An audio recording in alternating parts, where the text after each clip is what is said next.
As he walked by the Sea of Galilee, he saw two brothers, Simon, who was called Peter, and Andrew, his brother, casting a net into the sea, for they were fishermen. And he said to them, "Follow me, and I will make you fish for people." Immediately they left their nets and followed him. As he went from there, he saw two other brothers, James, son of Zebedee, and his brother John, in the boat with their father Zebedee, mending their nets. And he called to them. Immediately they left the boat and their father and followed him. Jesus went throughout Galilee, teaching in their synagogues and proclaiming the good news of the kingdom and curing every disease and every sickness among the people. So his fame spread throughout all of Syria, and they brought to him all the sick, those who were afflicted with various diseases and pains, demonics, epileptics, paralytics, and he cured them. And the great crowds followed him from Galilee, the Decapolis, Jerusalem, Judea, and from beyond the Jordan. The word of God for the people of God. Thanks be to God. My husband loves television. My husband loves television a lot. When my husband is home, the television is on. My husband gets up in the morning, the first thing he does is watch television. The last thing at night he does is watch television. And 26 years of my telling him, "You're going to sleep well that way. Electronics activates the wrong part of the brain," has had no effect whatsoever. My husband has the television on even when he's not watching it, which is an irritant to me. And it's one of those irritants so that when I walk through the room, I only have one television in the house, so when I walk through the room where the television is and it's on, I'm quite likely to pick up the remote, turn it off. And that frequently then provokes a response from somewhere else in the house. "I was watching that." And in my argumentative mood, I will say, "No, you weren't." I have sort of compromised slightly over the years. Sometimes when I come through and there's no one in the room watching the television, all I do is put it on mute. I mute that sucker. Now there's danger in muting the television because the picture is still on. And so yesterday, after I had muted the television because there was no one watching it, I came through, I don't know, 2 or 3 times later, and all of a sudden there was a picture of a fishing television show that was on. Now I used to watch fishing television shows purely by accident back in the day, and those things were boring. Because they literally set up the camera and you watched the guy with his line. He didn't try to talk to you back in those days. You just waited with him while he waited for a fishing line. Amen. Now it turns out from back in the day until now, they have changed how they do fishing shows because they have decided that boring the audience was not a good way to make money. So now they have heavily edited fishing shows. And the thing that had caught my eye was that these people were on a boat that was moving at an incredibly rapid rate of speed, and some man was wrestling. I mean, he was wrestling with his pole, and sure enough, on the other end of it was a fish about yay long. And that caught my attention. And evidently, people who put together fishing shows figured out maybe watching people sit there with their poles is not what the audience wants. Maybe they want to see somebody catch something. Now, you have to understand, I am not a fisher person. Fishing, as far as I'm concerned, consists of sitting still, being in the hot Texas sun, and mosquitoes. And none of those are my favorite things to do. Now, you all are sometimes very kind to me and share your fish. I like eating fish. I feel like Chicken Little, but I don't go fishing. I'm not an outdoor woman, all right? I confess it. Camping to me means Motel 6. And that's just how it is. I'm not an outdoor person. I don't go fishing. But it occurs to me that one of the things that happens with edited fishing shows now is they are only going to show you the really exciting stuff. You aren't going to see the guy with his pulling hook. But it also means they're going to edit out other things that you catch when you go fishing. Okay? Because it turns out you can catch a lot of stuff that does not have anything to do with fish. Unfortunately, we have been very good at polluting our waterways. And so frequently people will talk about pulling out an old tire. You know, the old cartoons used to show pulling out a boot when you went fishing. There's a lot of really odd stuff you can pull out when you go fishing. Now, of course, in Jesus' day, they didn't fish with a rod and reel, they fished with a net. And lots of people still fish with nets. And as a matter of fact, that net fishing business is one of the ways we know what lives at the bottom of the oceans. The bottom of the ocean is really too far for any sort of human exploration. But periodically, some fisherman will haul up a net full of stuff, some of it what he wanted, but then there will be some other things. And periodically, a fisherman will hold, what is this? And voila, we've discovered a new species. Not necessarily edible, mind you, but there it is. You never know what you're going to catch when you go fishing, do you? Certainly, the disciples never knew what they were going to catch. They would fish in the Sea of Galilee. That's at least a fairly limited fishing hole. But you would cast your net, and then you'd bring the net in and hope that there were enough fish to make a living for that day. Now, it occurs to me that if you're a fisherman, first of all, you have to be willing to sit still, willing to bake in the hot Texas sun, and willing to deal with mosquitoes. And you have to be willing to look at the possibility there's not going to be anything on the end of the line. That when you cast your line, you don't know what it is you're going to pull in. And to me, that's a definition of faith. Faith is a willingness to sit in the hot sun and deal with mosquitoes, not knowing what it is you're going to bring in. Or cast a net, as far as that goes. So maybe fishermen are very faith-filled people, and maybe that's why Jesus chose fishermen as the first 4 disciples. These were people who already understood what faith means. Faith means you got to wait around sometimes. And sometimes you're disappointed. And all the time you're going to have to work hard. So maybe because fishermen are those sorts of faithful people, that's why Jesus chose fishermen to be those early disciples. Jesus comes up to these fishermen and says, I tell you what, if you leave your nets, I will teach you how to fish for people. I'm still used to the old King James and the old RSV. I will make you fishers of men. But however it is, it's a pun on what they were doing and what Jesus is going to have them do. And when you start fishing for people, it ends up being the same principle as when you fish for fish. You put your line out there and you never really know what it is that's going to bite. And sometimes when you haul in the net, there's some really strange-looking characters who turn up. And if you don't think that's true, then you need to look really hard at the person in front of you and the person behind you who are worshiping with you right now. Because if you don't know their strangenesses, you just don't know them very well yet.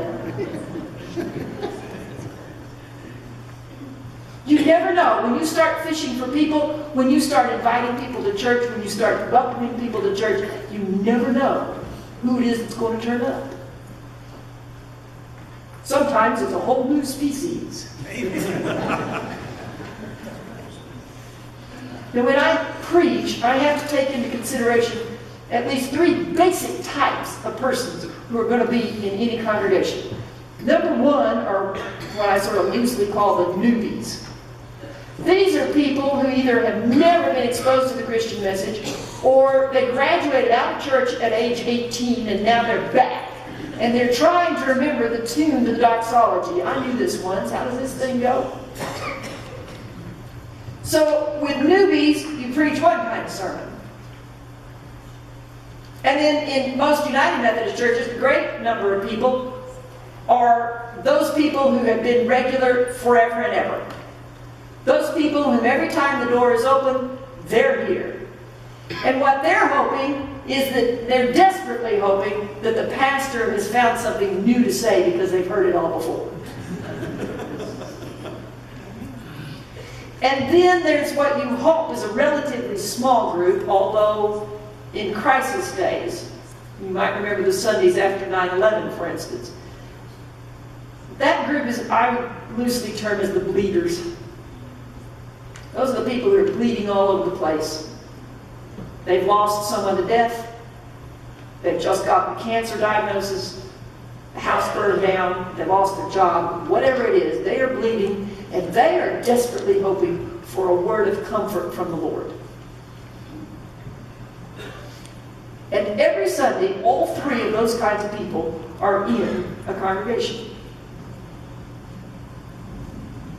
When you start fishing, you never really know what it is you're going to bring in.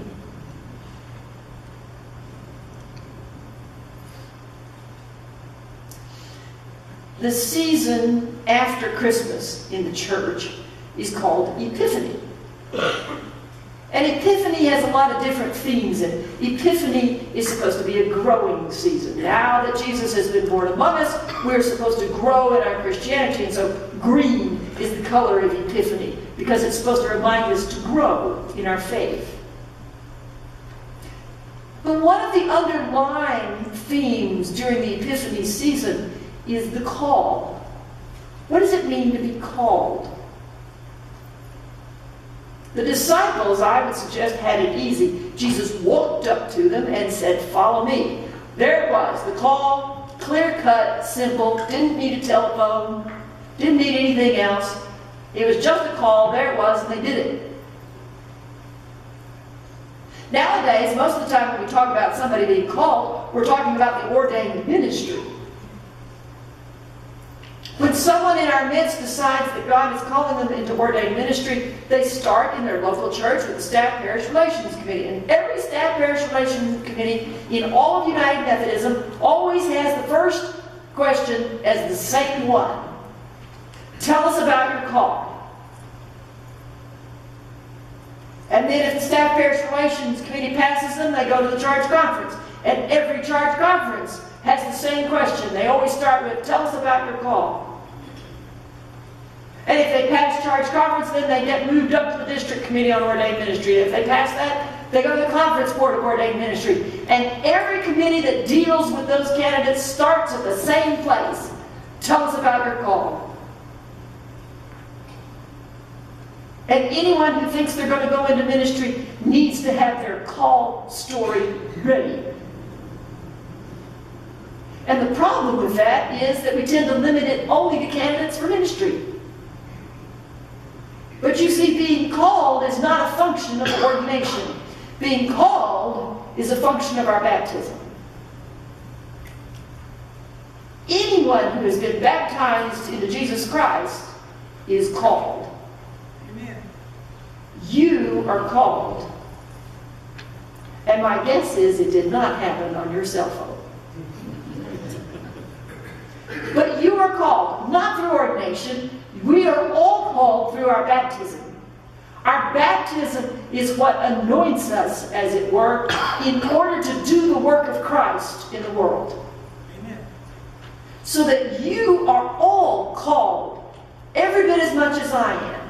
I had to develop my call story, because I had to tell it over and over. But maybe we ought to be doing that. Maybe Sunday school ought to begin saying, all right, whose turn is it to tell us your call story this week? Maybe Sunday school ought to start with neighbor turning to neighbor and says, how's it going with your call? And we check up on how the call is going. What does it mean to be called by Jesus?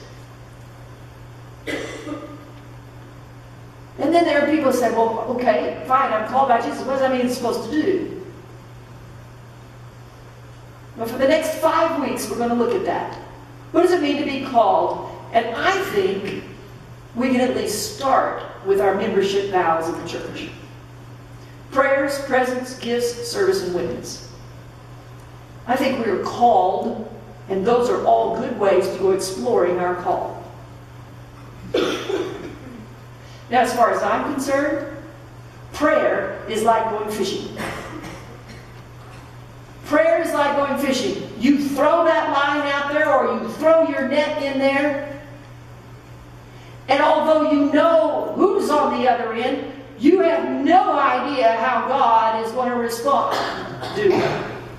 There is no telling the prayers that we put out. There is no telling how God is going to answer those prayers. And sometimes God does it in startling, different, and unusual ways.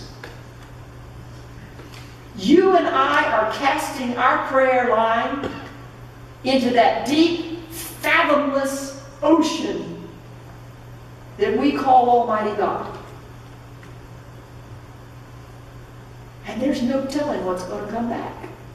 There's no telling what we're going to reel in. It'll be good for us, because God is good. But the reality is that good for us may mean a long ways in the future. That in the meantime, we're going to have to deal with sitting still, Texas sunshine, and mosquitoes in our lives. It may mean that the answer is going to come back in a way, not only did we not expect it, but we may not like it. Amen. Because sometimes when your doctor says to you, why, yes, there are some things you can do, you expected it, but that doesn't mean you liked it.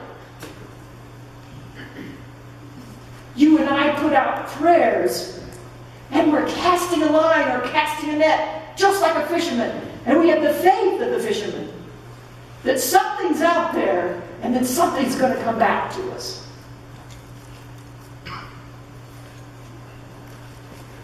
The Bible study on Wednesday wrestled with the passage from 1 Thessalonians in chapter 5 that says, pray constantly.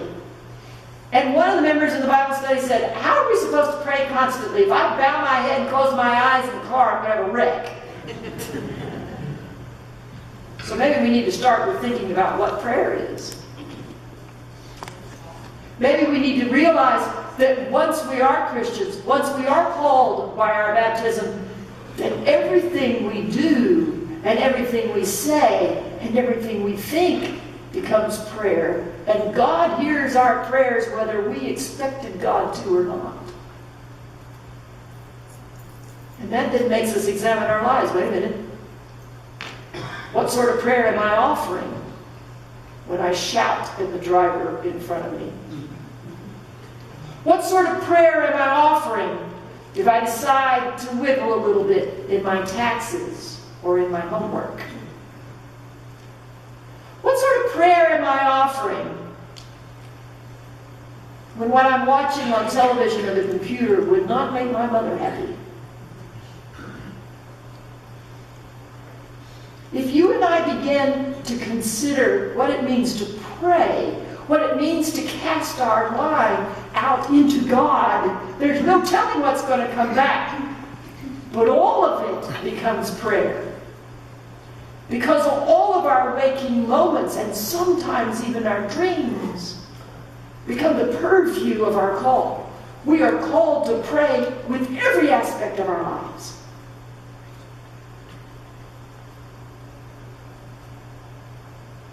And that's like hauling in a net. It's hard work. It's like fighting the line when it's a really big fish. It's hard work. You and I pray because we're called to pray. And when we pray, we're casting our line into the great that only God knows.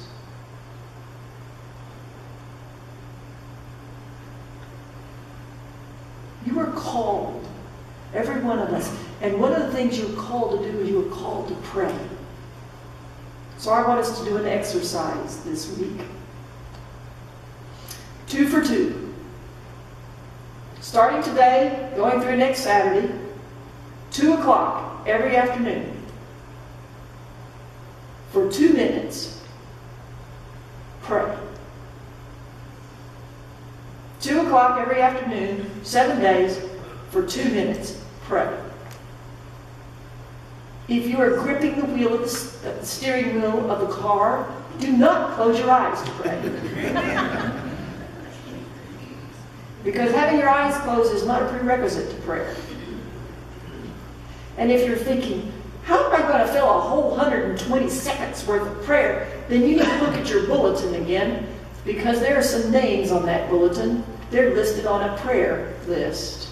And by the time you say, Lord, I lift up to you, and lift all those names, I guarantee you all 120 seconds will be gone. And if that gets boring after a while, then you take that calendar with you and you look at all the ministries of the church that are going on. And you pray for those ministries. If you really want to get in debt, use the website as a prayer tool. I promise you, you go into that website and you're going to start thinking, holy cow, I'd forgotten we did that. And to begin to pray. 2 for 2. 2 o'clock for 2 minutes. Every day this week. As a church. Let's pray. Let's act as though we know we're called. Let's answer our call. Let's cast our line or our net into the great depths of God and be ready for whatever may come back at us. Because if you're a fisherman, you never know. But you gotta have faith. You are called. So pray.